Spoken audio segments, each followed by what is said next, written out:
So I went out with this person who, on our first date, unbeknownst to me, had stalked me for 2 years. Found out my real name because I don't put my real name out on social media, for this very reason.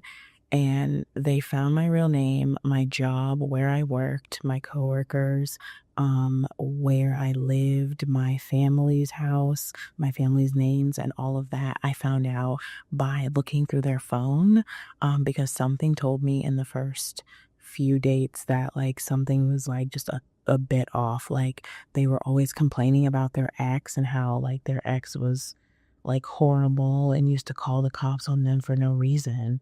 And I was like, that's an odd detail to add in like to any conversation. Like, and sounds incredibly false, but like I was like, okay, like that's in the past. That's over with.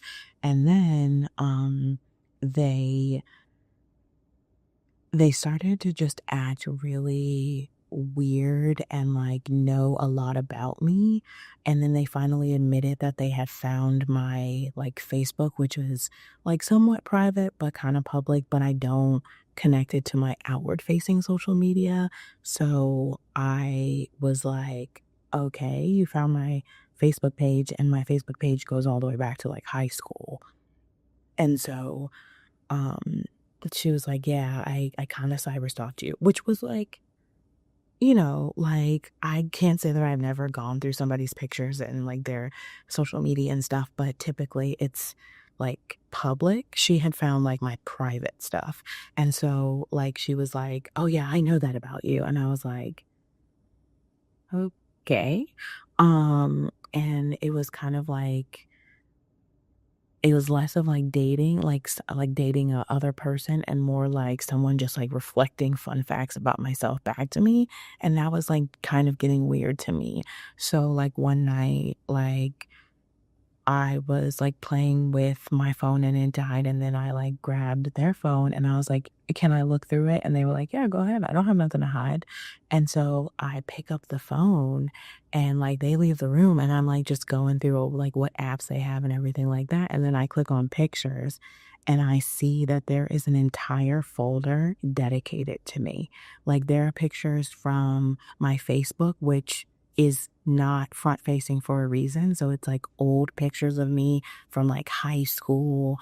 It's like pictures of my family with me in it. Like it was pictures of like still frames from my videos on my public social media. Like it was like a whole bunch of just like pictures of me. And it was an entire folder on this person's phone, like, had pictures of, like, stuff I didn't tell people, like, my job and my address and stuff like that. Like, that's something I would never, as someone who is front-facing in social media, I would never put that out there, and this is why, and I'm like, "Oh my god.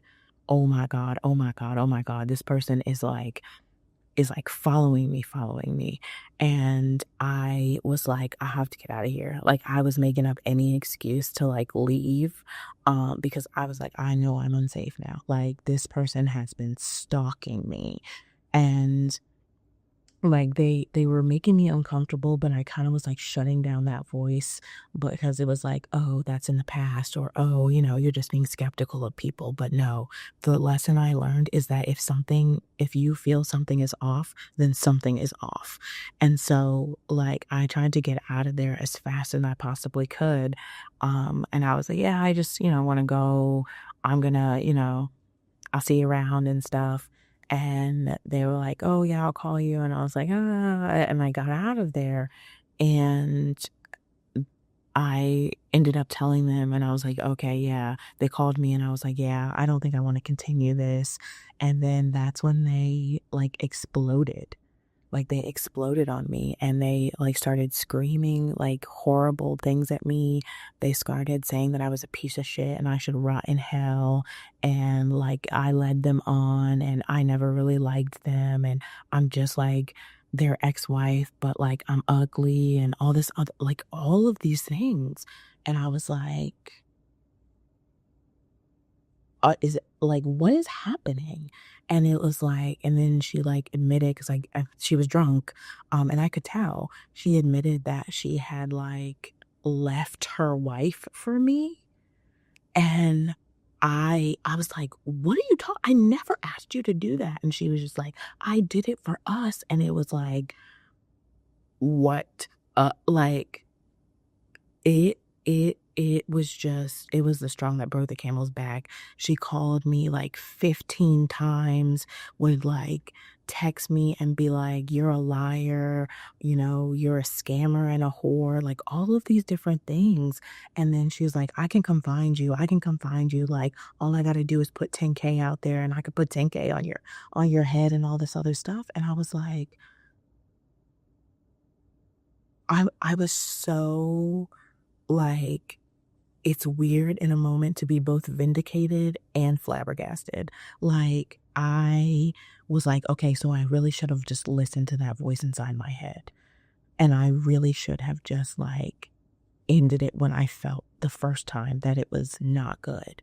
And so I did, and I blocked her on everything, and so she started creating fake social media accounts to follow me and try to talk to me and try to say dumb things to me and try to say death threats to me and all of this other stuff. And then I was like, "If you don't stop, I'm filing a restraining order against you." And she was like, "Go ahead. My ex-wife got one against me too."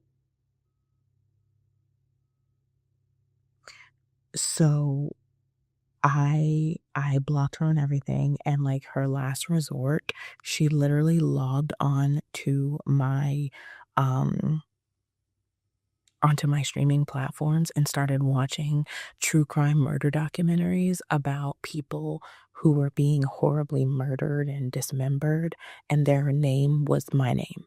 And I was like, this is like pathetic and horrible, and like I just didn't even I couldn't even. So I just like filed the paperwork to get a restraining order against her. And it was a lesson learned in time, a hard lesson learned in time, that like when your gut says something is off, it is off.